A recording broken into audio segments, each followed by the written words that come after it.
and brawl, ground and pound. Get ready for an MMA showdown. Now, the ultimate Octagon Insider, Sean and Tristan Ducross.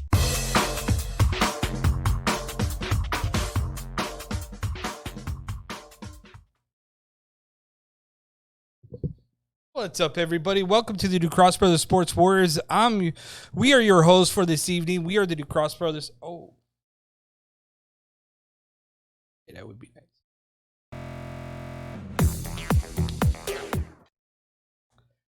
Welcome, everybody, to the Ducross Brothers. I'm Tristan Ducross. On my side, as always, my partner in crime, my one and only Sean Ducross. Dude, what an interesting last couple of hours, because all of a sudden we got breaking news developing in the boxing world, and it's headlined by a 47-year-old. It was one of those things that it was a weird moment today, considering the fact that we were scheduled to start off with the aftermath of UFC 252, and then all of a sudden here we are talking about Oscar De La Hoya at 47 announcing his comeback. Like, really? That's what we're going with right now? Are we really interested in Oscar De La Hoya coming back at the age of 47? Because I'm iffy about this. I'm not 100% sold on the fact that here we are, folks.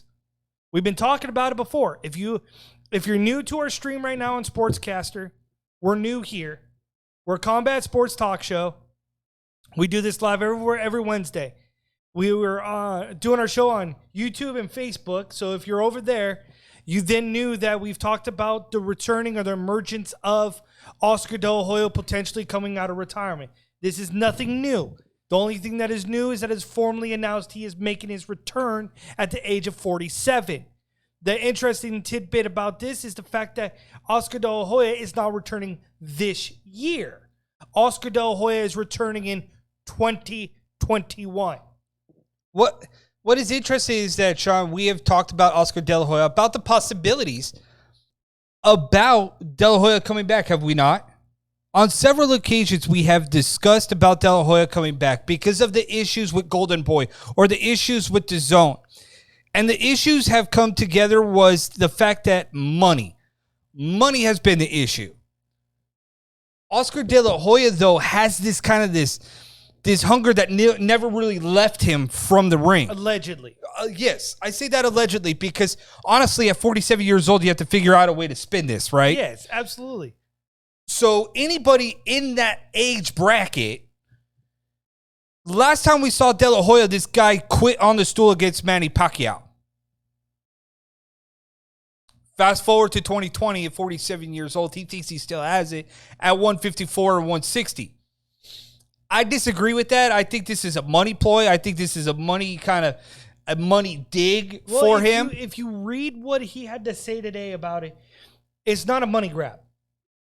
He says that the era of boxing in which we are right now, it's a money grab. Every fighter in this generation is all about the quick money. How can he benefit from the biggest fight or this, that, and the other? He says what's going in his favor is the fact that he still trains hard. He still runs 6 miles. He still boxes 6 rounds. His cardio is still better than some that are there now. And he's going to start sparring this week. Right? So he still feels comfortable that he can still go at this age. But the thing that I think about is, shoot, he's 47. How are his reflexes? These kids now may train less, may not train as hard as they did 15 years ago. But at the end of the day, Tristan, bro, they're still younger. They're still quicker. Unfortunately, he really thinks that his reflexes are the same that it was 15 years ago? I don't buy that at all, that his reflexes are the same. I don't know. For a 47-year-old to step back into the inside of a squared circle and think that he could still take on the kids, all I got to think about is this. Dummy. Yeah.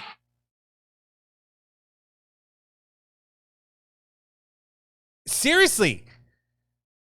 I agree with Elijah Drake 100%. Dummy, yeah. There is no way this ends well for him. he says this is not an expedition fight. He's not going to the Mike Tyson route or the Roy Jones Jr. route. This is a real fight to him. I'm going to take a wait-and-see approach to this. I just don't see him making a name for himself. I don't see him doing anything remotely interesting in the division at 154 or 160. And see, that's the interesting thing. The way that I look at it. He's a name, and I can guarantee you every kid that's out there is going to be like, yes, I want him. See, but can you imagine a Ryan Garcia versus Oscar De La Hoya? And I looked put at up or that, shut up at that moment? And I looked at that, but unfortunately, you got Ryan Garcia that fights in the featherweight and the lightweight. Correct. So he's about 20 pounds less than what Oscar De La Hoya is. And De La Hoya won't do that again. But again, you want to talk about an interesting tidbit. Okay, let me throw back. Who else does Oscar De La Hoya promote? Canelo? Canelo and him have had issues in the past. Canelo and him both fight at 160. You're talking about a potential money grab, or let's just put. Do you want to put him in the coffin? Who knows? Who knows what the end game is here, Tristan? Also, you want to talk about slightly lower reflexes or damage to the brain cells, whichever it may be. How about if, say, you do Triple G? Triple G needs a fight coming back. Yeah, and there's been a lot of talks between Oscar De La Hoya and Triple G over the years about whether or not they could get contracts lined up for their fighters. That would be definitely interesting. That's what I'm saying. But at 47, Sean, does he have a shot against Triple G? He has a much better shot, I think, against Triple G than he would have against Canelo. I think that Canelo's still a young buck, and he doesn't have as much wear and tear on his tires as much as that of a Gennady Golovkin. Right. I think that's a completely different entity in itself. But we don't have a date or a time officially when he's coming back. We know he is coming back. Correct. We don't know against who. We don't know a lot at this point. It just broke that he is coming out of retirement at 47 years old. So, congratulations, Oscar De La Hoya. You are just another old fighter that is stepping back aside, trying to regain what's left of his glory days. We talked about legacy last week, about DC's legacy, right, Sean, in the UFC. And we will switch to that here just a second. With the UFC 252, because Stipe Miocic versus DC happened.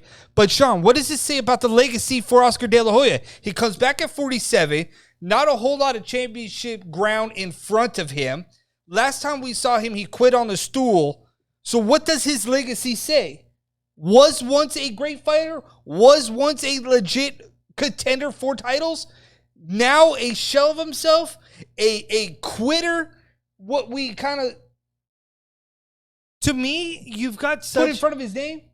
To me, his legacy's already been ruined on multiple levels, on multiple fronts, Tristan. Whether it was the disaster of his MMA attempt, whether it was him quitting on the stool. Golden Boy MMA, what a sham that was. I don't want to tarnish his name. I really don't. But the thing that I have an issue with is the fact that you look at everything that he's done, some good and some bad. The bad to me far outweighs anything good he's done for the sport. And it takes me back to the weird situation that we were in decades ago with Don King. Yeah. Don King had some weird stuff that happened. But yet everybody... Can you believe Don King is being talked about coming back into the promoting game? But you talk about that and what he's done, and it's just like,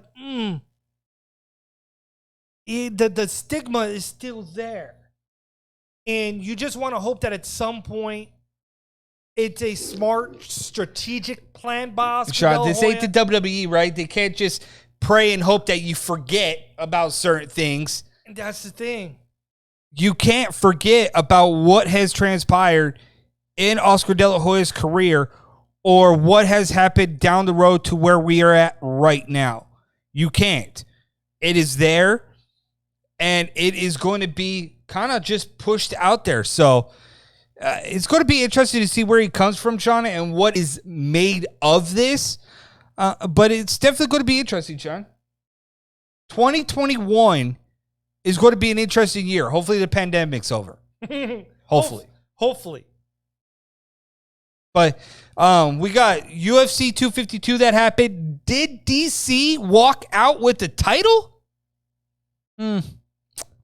Something's a little fishy about that one. But more with the Ducross Brothers Sports Warriors. Coming up after this short little break, Tristan Ducross, Sean Ducross, cross that line. You want a new combat sports talk show? Something different than what you see on you hear on the radio, or something that you see on the internet. New breed, fresh take on combat sports talk. We're the Ducross Brothers. Shout out to our sponsors, I Love Anti. Go to iloveanti.com. Use promo code DucrossBros. Get 10% off of all your CBD needs. I use the drops. My brother used the muscle rub. Some of the best stuff on the market. Shout out to ESPN Plus right here above my head. You could go to the Ducross Bros at Facebook and get the pin link and save on your subscription. So go ahead and do that. Take a minute. In the meantime, go ahead. Pass the popcorn. Pass the popcorn. Show your brothers some love. We'll be right back after this break.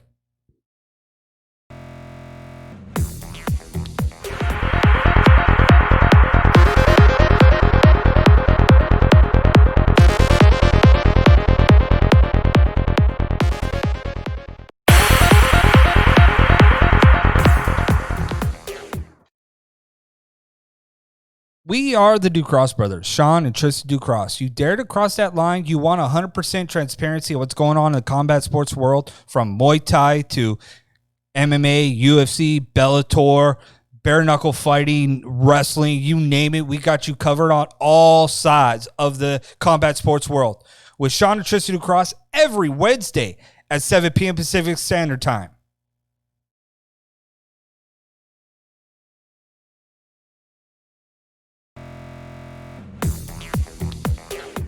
All right, everybody, we are back. Tristan Ducross, Sean Ducross. Cross that line, join the Ducross Brothers every Wednesday. But Sean, in the meantime, go ahead, elaborate to the people what Pass the Popcorn is. Please, pass the popcorn, show some love to your brothers.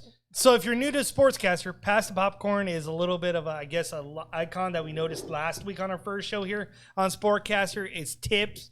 It's for tips and gifts, I guess you could say. So if you like what you're listening to, support us by just sharing some popcorn. We really do appreciate it. Trust me on that. Keep the lights on. Keep us moving forward. It's what we love to do. Give you guys some fresh takes on combat sports, the combat sports world. That's what we want to do. That's what we want to be there for you. To be here every Wednesday on Sportcaster. So you guys can favorite us. You guys can follow us here on Sportcaster and get all the latest from us. Yeah. But in the meantime, DC Stipe Miocic went down over the week. UFC 252. DC did not walk out as the champion. He walked out with the torn retina instead. Sorry, didn't mean to laugh. Miocic is now the greatest UFC heavyweight fighter in the world. And see how I use that. UFC greatest heavyweight. This will be debated for years to come, decades to come. Who was the greatest heavyweight of all time? Right. Some will say Fedor. Some will say Miocic. Some will say maybe even DC. For what he has done. However, my debate comes down to the fact that here we are talking about a torn retina with DC, right? And I like how people try to spin that saying, well, if DC didn't get an eye poke, it would have been a different fight. But did anybody see the eye poke that he did to Miocic? It was like the same eye poke, Sean. Like the same amount of finger went into Miocic's eyes, and he was okay. But yeah, we're talking about DC's torn retina, his retirement, his farewell walk away. This is where the debate gets interesting, right? Because you talk about DC's legacy. You talk about DC, where he has come from, where he has gone in his career. And to me, if you look at his body of work, Sean, he has losses to Jon Jones. He has losses to Miocic. Like, you win one, you lose one, you win one, you lose one. But that's never really dominated any division. DC's a good fighter. Could be a good champion. Well, then I guess you could say, like a couple weeks ago, if you checked us out on our other platforms, right, that you would have known that. I guess you could say we talked about Adam Heinstu. The Adam Heinstu curse. If you don't know the Adam Heinstu curse, in sports, absolutely. Let me educate you a little bit. Adam Heinstu was a minor league player in Major League Baseball that played for the Pittsburgh Pirates. And we compare Adam Heinstu was that if you look at his Major League Baseball numbers, they were meh. But if you look at his minor league numbers, the guy tore it up in AAA. So we classified him as the AAA player. He was always better than his subsequent competition in AAA. But when he got to the big show, he was never the elite player that he was supposed to be. But he was about average. Now, that's a little bit of a harsh knock for DC. But DC, when he got to the top of the food chain, he was so... There was something a little bit off. He was inconsistent when it mattered the most. In that greatness level. To me, it was almost as if, like, an interesting comparison, a Donald Cerrone. Donald Cerrone broke underneath the big lights. Now, you look at DC, and DC has had more success under the bright lights, absolutely. But there's a parallel a little bit there. Absolutely. That he was always beatable. And how much seriousness did he take into his training regimen? Not to knock him, but again, he did not look like the traditional DC that we thought come he would to. have came in. Yeah, 100%. I agree with that. I thought he came in a little bit more fluffier than normal. And to me, like, how much of it was he really fully into this fight against Miocic, knowing he had already checked out? I was just going to say that, Sean. One thing is that in combat sports world, you have to be all in or you're all out. Anytime that you start having doubt coming into your head and you start thinking about retirement, it ultimately means the end for you. Yeah. It means your time is running out. The doubt is creeping in. The time is now to step away. So if he came into that cage, still with that doubt, still with that mindset that you're not 100% involved, you're 100% checked out. I don't care if you're inside that cage and you're doing what you need to do. You're mentally not there. And we talked about that a couple weeks ago, or about a week ago, was when you come out and you announce retirement, how are you motivated? I mean, you could try to Sean, we saw Gustafsson. Granted, his mind's a little washy at best. Right. But he retired, unretired, came back, got destroyed. It happens. You get the itch. Oscar De La Hoya is coming back. He quit on the stool. We are in a very interesting world in combat sports for fighters in general. Because you look at them and you kind of put them on a pedestal as they are big-time athletes in a big-time world making big-time money. But what they do about their legacy or their longevity in the sport is totally different from one to the other. Yeah. So when you're looking at DC and you're looking at his body of work, that's what I equate. Body of work, right? The legitimacy of DC is that he's a great fighter. Greatest of all time? No. And I wouldn't even say that Miocic is the greatest of all time yet. again, But Tristan, see, that's the thing that irks me all the time. Is why is that everybody, whether it is in this field, Major League Baseball, NFL, NBA, why is everybody so quick to pass the greatest of all time notion? Like let your career officially end and see where your stats, your see where you stack up, see where you measure up, and then start talking about the GOAT. We were not talking about Michael Jordan about being the greatest of all time, being the GOAT, until his career was done and we saw his accolades, and then he was dubbed simply the greatest of all time. Ric Flair, 16-time world champion. We didn't dub him as the greatest of all time until he was done and was pushed off to the side. Now he's the greatest of all time. Sting wasn't classified as the icon until his career subsequently started to go away. And then he's known as Icon Sting because of the body of work will tell you what your career is, not by a fan or by a media personality saying that you are. And I agree, Justin. MMA needs a criteria check on what is classified as the GOAT. And subsequently, it needs to start with when somebody's career is legitimately over. Where does he measure up? Then start that conversation about the GOAT. Like, to me, you can right now say that the GOAT in MMA right now in the UFC, not in MMA, even though you can probably make a case for it, is easily, without a question, GSP. George St. Pierre is one of the greatest of all time.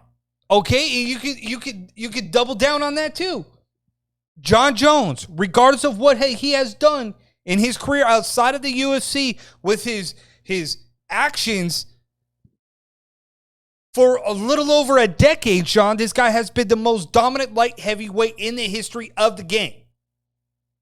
People might say that he lost that last fight against Dominic Cruz, and that may be. But he was dominant in his time. But see, and the fact that that's another debate for another time, though, right? Because of the fact that when you look at if you want to classify Jon Jones as greatest of all time, you can't. He tarnished his own legacy for multiple USADA breaks. I'm telling you, you got to look at body of work based on criteria of non-USADA or even USADA. I guess you could say that, Justin. But you can base the criteria on your stats and what era you were involved in. Because much like Major League Baseball, you still talk about Sammy Sosa as being one of the greatest home run hitters of all time. Still talk about Mark McGwire in a steroid era. The only person you don't think to talk about is Jose Canseco. But you emphasize steroid era. Yep. In any conversation, those two are involved in. So if you want to talk about Jon Jones in an era, I guess you could maybe somehow incorporate him into a steroid testing era. Maybe. I mean, it's 50-50. It really is. But it's an interesting debate nonetheless that I don't think it's going to go away anytime in the near future. Not for fans. Because you talk about Jon Jones. Jon Jones, to me, overshadowed the fact that DC and Miocic had one hell of a fight. And then we subsequently, at the end of the night, we weren't talking about that. We were talking about that Jon Jones relinquished a title that I swear he relinquished 4 months ago. And then he officially announces he relinquished his... What? And then, oh, wait. I love the media, how they play off the fact that as if we forgot about the fact that Jon Jones already relinquished his title, but yet he tweets it out and officially announces it.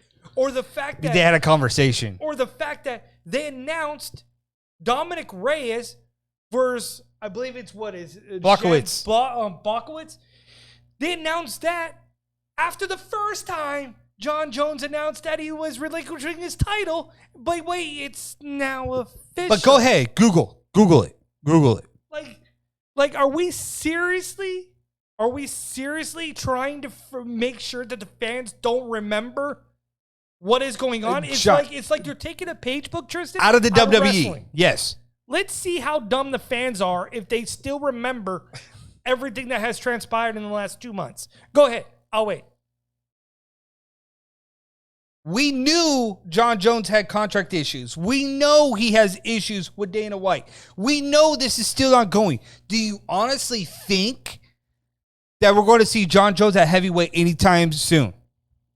Sean, honestly, I do not see this happening at all. At least not this year. Maybe into early 2021, mid 2021, I think we'll see Jon Jones. But I don't see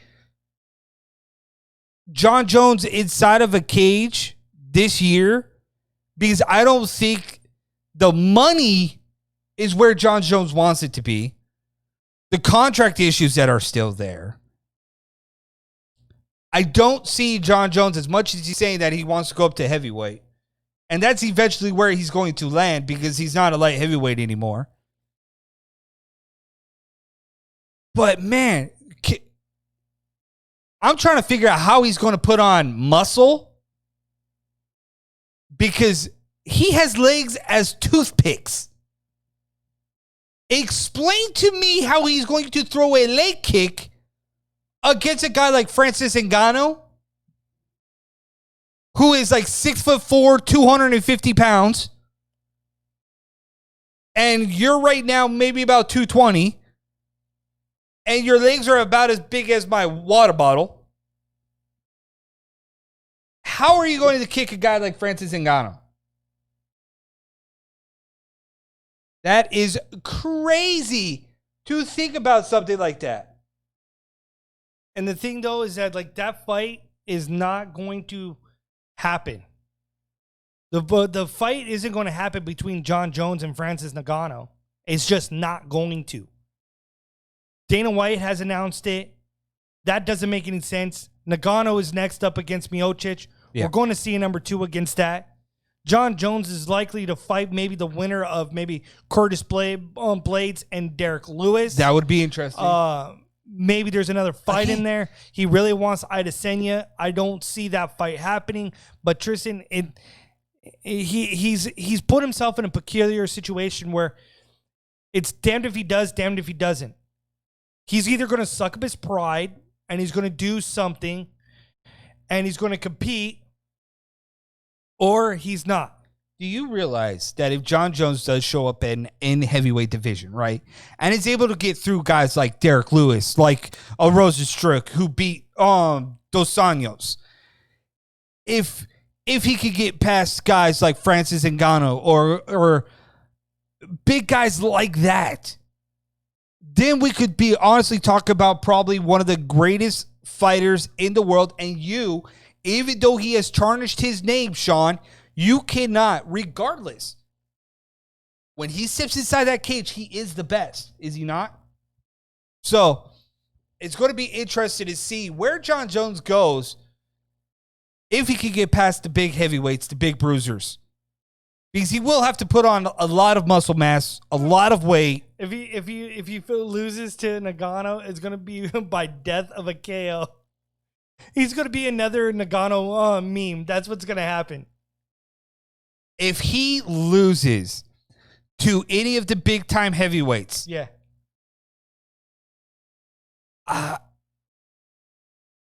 it's going to be interesting for his legacy. You win legacy tonight. Yes, because we're talking about a interesting world right now in combat sports because of DC retirement. CPA probably close to retiring. Wouldn't you say, Sean? Yeah. Jon Jones, you mentioned GSP, so you're talking about these guys that have a lot on the line ultimately, Sean. If you're talking about changing the division, changing where it's going, you have to talk about that one word. Regardless of what you think, it's going to happen, Sean. I guess only time will tell what the true outcome of what happened at 252 and what the future entails with Jon Jones. Yep. Because it's cloudy right now. He overshadowed Cloudy with a chance of meatballs. There may be meatballs. He may get hit with a meatball, just saying. Maybe it'd be a virtual meatball. Who knows? On an LED screen. Maybe. But like the Thunderdome. And we're going to get to But also, that. he's like, you want to talk about another overshadowing the situation? DC announces retirement. Anthony Rumble Johnson says, I'm back. Okay. When but he see lost, how did dominoes fall? When he lost to DC and retired. 2015 and 2017. DC. Yeah. So now you look at the transition and it's like, holy, like, so DC's out of the picture. I'll go ahead and come Jon back. Jones is seamlessly out of the picture. But still, you may end up seeing a Rumble versus Jon Jones. Rumble's at heavyweight. Rumble's fighting 205. So, again, you talk about the dominoes that fall into this effect, right? Yeah. Jon Jones relinquishes the title, moves up to heavyweight. Rumble comes back. DC retires. Dominic gets his title shot. See how everything kind of plays into a part? Yeah. It's going to be, I want to see what 2021 is going to look like. 2021 is going to be interesting once we come out of this pandemic and see where everybody's chips lie, whether it be in combat sports or whether it be in boxing. It doesn't matter. Chips are going to get interesting. And it's going to be unique for the landscape of combat sports to see how even well they bring back fans. How the fans are going to adapt to being back in an audience and dropping hundreds, thousands, and millions of dollars on sports tickets again. Guess who's going to be on WWE Raw? I mean WWE Smackdown. Will you? Because I got a piece for you. We'll touch on that when we come back from the break. Oh, check out our sponsor, I Love Auntie. For all your CBD needs, if you're dealing with anxiety, depression, other underlying issues, go to iloveauntie.com. Use promo code DuCrossBros, save 10%. Thank you, Auntie, for supporting your brothers. Appreciate the love. In the meantime, we're going to go to break, come back out, and Sean's going to tell you a little bit about, hey, I'm going to try to be on WWE Smackdown this Friday. Going to try this Friday. This Friday. So if you're tuning into WWE Smackdown, you might see a Ducross brother on WWE Smackdown. We'll tell you exactly how right after this break. We're the Ducross Brothers, Sports Wars. Cross that line. Join the Ducross Brothers.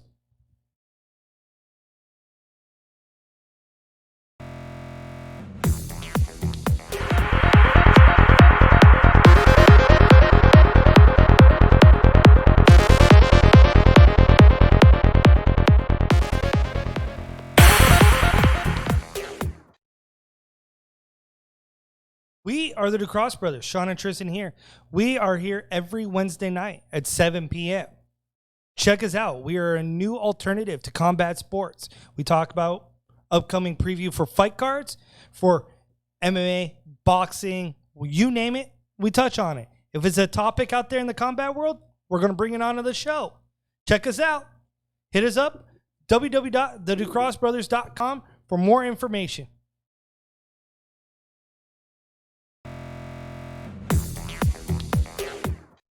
What's up, everybody? Thank you for tuning in to tonight's episode of the Ducross Brothers Sports Warriors. I'm Tristan Ducross. This is my brother, Sean Ducross. Cross the line. Amazing show so far. Thank you to everybody that's tuning into us right now and joining us in the chat room. Appreciate the love. Go ahead, pass the popcorn. Tips, gifts, welcome. Keeps the lights on. Appreciate the love and respect. We completely different. But Sean, so I filled it out. Yep.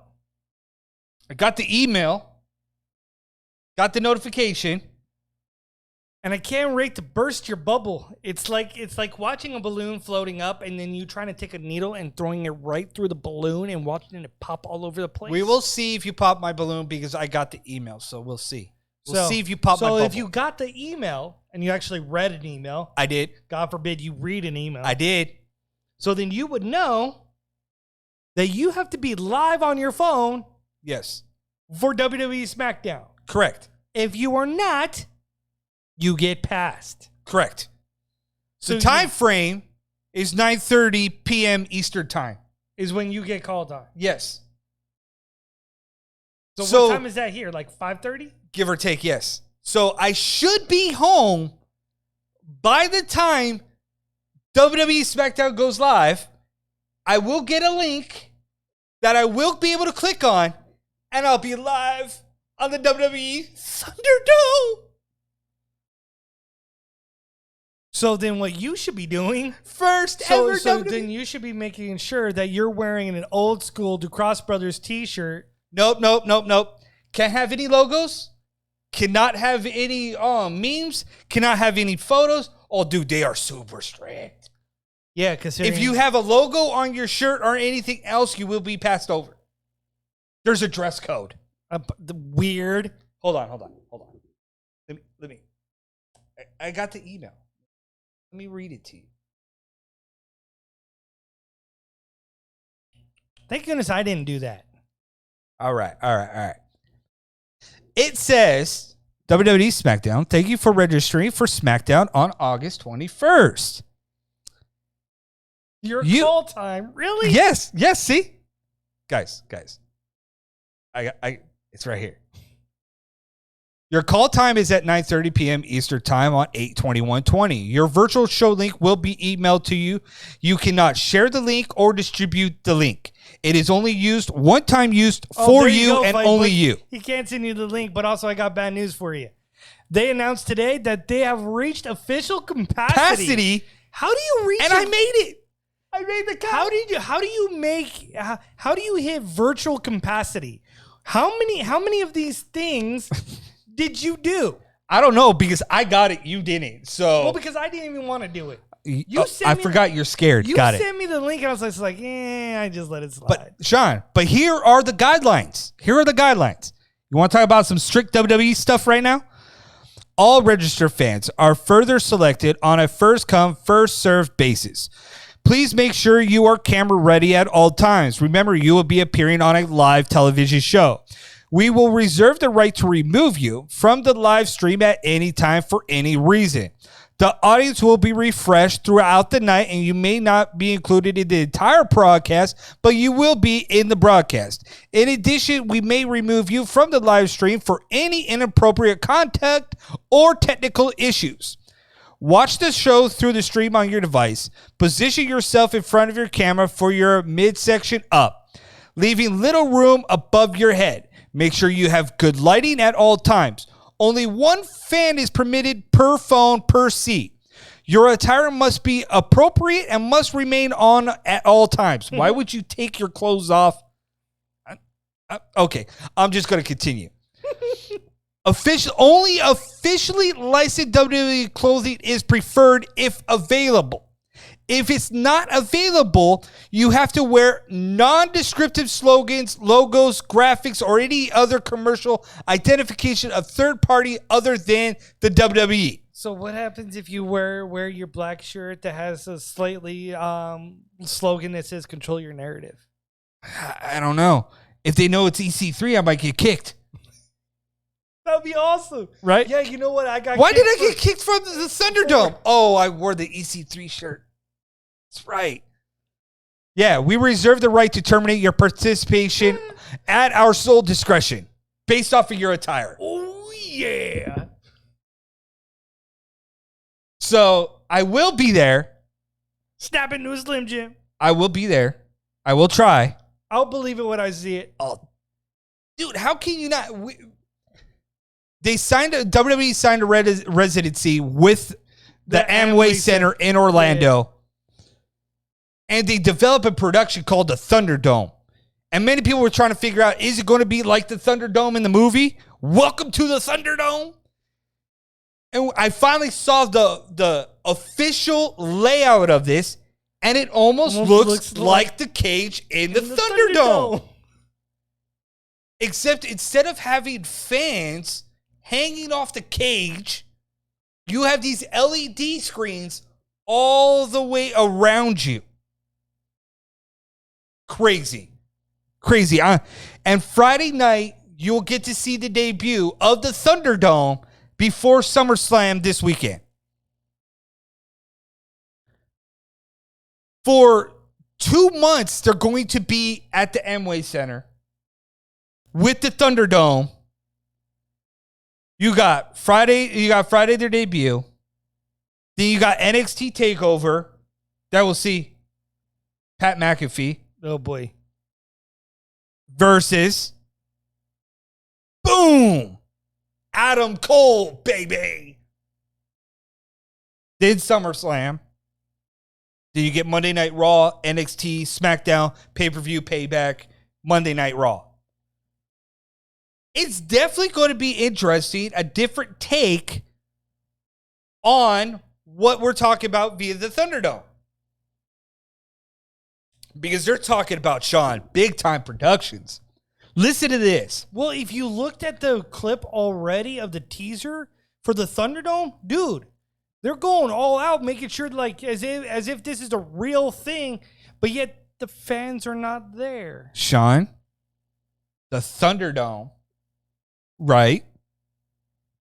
Check this out. You want to talk about something getting you geeked for this? Something that was leaked about the Thunderdome was Drew McIntyre's entrance. Check out Drew McIntyre's entrance. He will have content on the roof. He will come out with lasers and pyro and smoke, and projections will be on the top of the Thunderdome and the floor of the Thunderdome. And the Fiend will come out to the Fiend-Dome. I don't know what the Fiend-Dome is, but I'm curious to see what the Fiend-Dome is. Right. So I can visualize what Drew McIntyre's is going to be, right? And it's insane. But to think about the Fiend-Dome has me very intrigued. Of course it does, because it's the Fiend. It could be interesting. And WWE Raw Underground will be at the Amway Center. Will be brought after. I guess it's like the after show or something like that. Kind of what they're doing. And this is interesting, okay? Because what was that movie, The Boiler Room? Do you remember that movie, The Boiler Room? Yeah. WWE Raw Underground will take place in a basement setting of the Amway Center. Where the hell is that? Right. I was like, wait. WWE Raw Underground will be brought to the Amway Center and will be put into a basement. I still don't know where WWE Raw Underground is in the WWE Performance Center. But it's somewhere. It's somewhere in the Performance Center because they have a smoke machine. And a front entrance. And a front entrance with a bodyguard. That has no red rope or anything like that about who can and cannot get in. But somehow Nia Jax and them can't get put in. But we'll talk about the Raw Underground here in a minute. Let's continue to talk about the fact that we're talking about the Thunderdome. Sean wants me to put something up. And you want to give the premise of what it's roughly going to look like? Trista will throw it up onto the screen here in a second to kind of justify what you're kind of looking at. And it's not a complete dome like from the Mad Max Thunderdome. Yes. The concept came from probably Mad Max, the Thunderdome scene. It did. In the movie. 100% it did. So you look at it, or let me see if I can get this one. So the Thunderdome, I'm going to use this one. See if I can pull it right here, right in between us. That's the Thunderdome. from the movie Mad Max. Right. See how the fans are draped around the cage? So to give you some parallel, they're not going to have all those types of designs through it. They're just having like pillars coming up and over. Let's see if I can. So it's not going to look like a Thunderdome cage like that does, but you at least get the concept that you'll have at least like I think 4 structure poles doming around every which way. See if I can get you guys this kind of to give you an idea. Yeah. I'm just going to blow this up real quick, cover us up. Give you guys an idea. So see how there's arms? You'll have the ring circle in the middle will be LED screens as well. But see the arms, how they kind of go off the sides? That's your Thunderdome. Except for now, those pillars that look like I guess you could say like the Riddler's cane. Yes. Or the question mark. It's facing inward now. Mm-hmm. Not outward. They're facing inward now to make that dome shape. Correct. So that's what the Thunderdome is going to look like for the WWE. With a grip ton of production with this. Yes. Like, a couple years ago, we would never think production like this in wrestling. It was even possible. Come the pandemic, it is possible. But the question is, like, you do all this now. Are you anticipating the pandemic to last longer? And then also, why are you trying to do this now? Why did you wait till now to do this? I think we're talking about ratings. I think because Raw's ratings, WWE's ratings are not where they should be. I think they're kind of grasping at a lot of straws right now, Sean.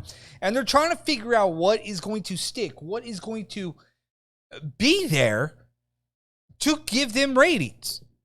When you think of Thunderdome, your immediate reaction You're intrigued because what does it look like? Right, because your immediate reaction was, well, the Thunderdome, you're thinking of Mad Max. So immediately my mind is like, oh, dude, I got this. Are we going to be inside of a cage? Right. And my immediate reaction was, shoot, is it going to look like the red cage that Impact Wrestling had those couple years ago? Yep, a big dome over a cage, and I thought that's what we were going to get, not understanding that the production's called Thunderdome. And it's kind of a play on the Mad Max Thunderdome. Yeah. Because of the fans aspect and how they have it layered in. I get it now. Because then I saw the live footage of it and I showed you. And I was like, that's it. I'm done. That is dope as hell. And the interesting thing is that they waited to do it for Smackdown on Fox. Big time. I guess prime time. Big time slot, big time players, big time money. When SmackDown's hurting on Fox for ratings wise, and you need that extra boost, this is going to be a great way to do it, straight up. So if you guys are available, please watch WWE SmackDown for the Thunderdome on Friday. And if you're interested in being part of the virtual fan interaction, go to www.wwethunderdome.com. And then you could probably get on Raw on Monday. Or you got NXT. Yeah. Well, no, NXT I read was still at full sale, and so NXT Takeover will be at the Thunderdome. Okay, so it'll be interesting next week to see what the next 3 shows will be. Yeah, will be at the Thunderdome, which is it'll be interesting. 100%. I'm interested. I'm geeked for that. I'm interested to see what's the next step for them. Definitely going to be interesting, but I can see the ratings going to go through the roof because everybody wants to see what the Thunderdome is going to look like. Now, I'm beginning to wonder if everybody is ready to see Bellator 244 this weekend. Because, I mean, there's nothing really intriguing about Bellator 244. Negative. Ryan Bader comes back. Yes. He hasn't defended his title since 2017. I mean, hasn't fought at 205 since 2017. When it was against Linton Vassell. So how is he going to do as a light heavyweight? How is he going to do as a light heavyweight, dropping back down after competing at heavyweight? Yeah, he's going to get a guy named Nemkov, who is no joke. 9 KOs, has freakish power.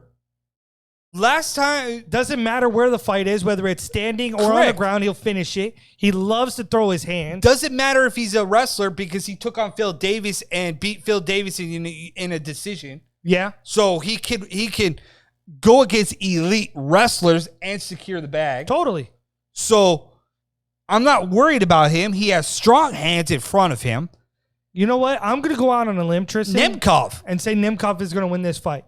Ryan Bader's going to look rusty. 205. And Ryan Bader's going to try to grapple. He's a much better grappler, I feel, than Phil Davis. As a striker, yeah. So I think that's what is in favor of Bader in this contest. But I think that the weapons that Nemkov has is just far superior. I think we will see a new light heavyweight champion for Bellator. I agree. At 244. And the future is going to be altered a little bit. And what's your opinion on Julia Budd? She got Jessie Melee, and I immediately looked at that and said, thank you for throwing her a cookie. It pretty much is. Because it's a softball. It's basically to get her basically wet. Try to get her wet again. back into it. Yeah. After being off since she lost to Cyborg. Destroyed by Cyborg. It's basically to get her wet and get her ready and tuned up for a rematch against Cyborg. That's what this is. Not to take anything away Jessie Melee, not to take anything away from her, but this is a tune-up fight for Julia Budd, who's just going to grapple, wear her opponent down, take a decision, and then go on to compete for her rematch against Cyborg. That's what this is all about. That's all it is. And again, we see another returning veteran. Roy Nelson? Roy Nelson returns after the guy hasn't won in 3 years. He's a name. That's literally all that's all I did. I looked at this card, looked at Roy Nelson, and said, how could this fight make sense? And I was like, well, he's a name. He's a name for Valentin Moldavsky.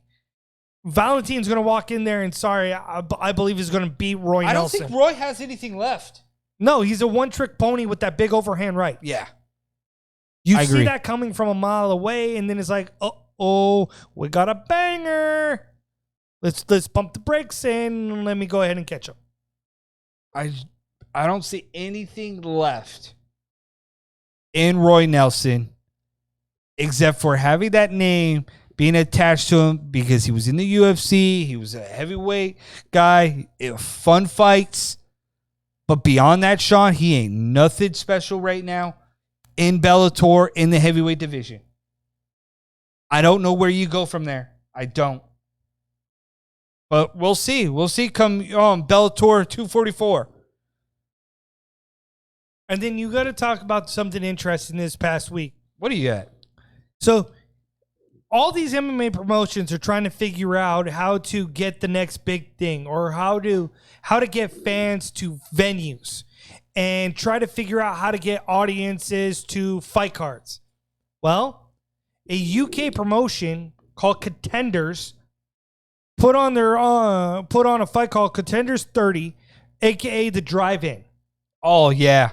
If you don't know, go ahead and Google it. It was cool. Because what they did was that it took place at Tavernham Hall in Norwich, in which they did it outside, set up a cage with a big giant Titantron thing behind them with legit commentary and a legit ring announcer inside the cage. And guess what? You literally drove up to the venue. And do you know what the fans were doing? You sat in the car and watched it from the Jumbotrons while you turned it onto a radio dial. Yep. And listened to live commentary. And did the fans? Bravo, that is brilliant. And the fans that were in the cars were honking horns during the fights. Brilliant. If you're looking for something to do different here on the stateside, and you are looking for, okay, you know what, I can't afford this or I can't afford that. Well, here's a loophole for you fight promoters out there. If you guys want to hold a fight card, just make it a drive-in. Pay your ticket for a drive-in movie. Just the only thing different is live MMA fights. So if you're a promoter, you're listening to us, there's your loophole. Yep. I like it. I really do. You want your fans. You want to still make that money. Right? Charge them for a drive-through. Loophole. Forget the pay-per-view aspect. With a lot of promoters have talked about the pay-per-view, right? Can fight fans, sell the pay-per-view cards, and they'll put fights in an empty arena for pay-per-view. Why? Do a drive-through. Money is out there for the taking. It's incredible. Great idea. Fun It idea. looked cool. I would love to go to a drive-through MMA fight. Yeah. That would be dope. Popcorn, sitting back of a tailgate. Why not? Be interesting. Yeah. But we're the New Cross Brothers. We're the Sports Warriors, and I believe that's about it, Sean. There you go. There you have it. But shout out to everybody that tuned into us tonight. Appreciate it. Appreciate the love. Hopefully you guys will tune into us more on this platform as we continue to see what this platform is all about. Check out our sponsors. I Love Anti. CBD needs, CBD oils, CBD rubs. Got you covered on pretty much everything. Use promo code DuCrossBros, save 10%.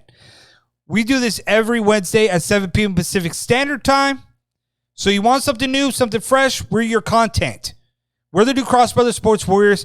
Cross that line, join the movement, join the Warriors Den every Wednesday. Pass the popcorn. If you don't know, it's for tips and gifts. If you like us, instead of hitting the like button or thumbs up or heart or anything like that, you just pass us the popcorn. Pass us the popcorn. Pass us the popcorn. We'll eat popcorn all day. In the meantime, we are done. We're the New Cross Brothers Sports Warriors. Until next time, we're out.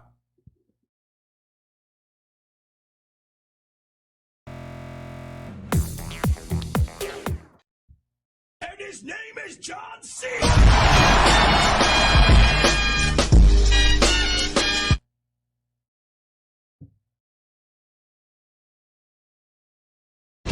Let's get it on! Sprawl and brawl, ground and pound. Get ready for an MMA showdown. Now, the ultimate Octagon Insider, Sean and Tristan Ducross.